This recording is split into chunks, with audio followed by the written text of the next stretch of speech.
Well, this week, President Donald Trump signed roughly 24 executive orders on immigration reform as he promises mass deportations across the country. Now, municipal and law enforcement leaders are sharing how willing they are to cooperate with immigration officials. 12 News reporter Kate Wilkinson sat down with a local professor and attorney. She joins us with an in-depth look at the issue. Kate? With one of Trump's executive orders requiring communities to cooperate with ICE, attorney Melanie Shapiro says local leaders will need to walk a tight line with the law or they could lose out on federal funding.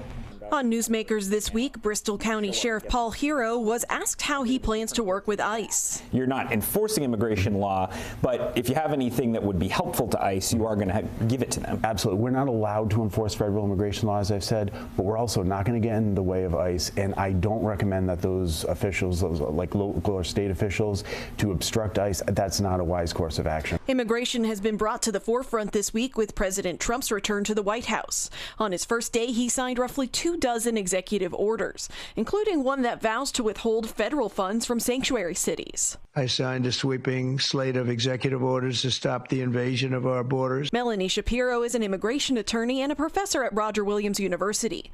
While she says some executive orders are already being challenged in court, she expects this particular executive order could be enforced. There's some parts of the Constitution that, speak about protecting against foreign invasion.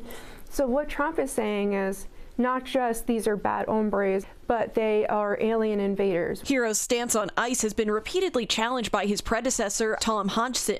In November, Hodgson told 12 News sheriffs need to do what they can to support all federal agencies. We work with FBI, DEA, these federal task forces. Why would it be that we'd select just one?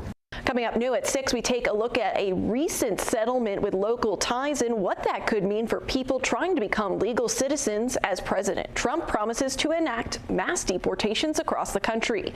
In the studio, Kate Wilkinson, 12 News.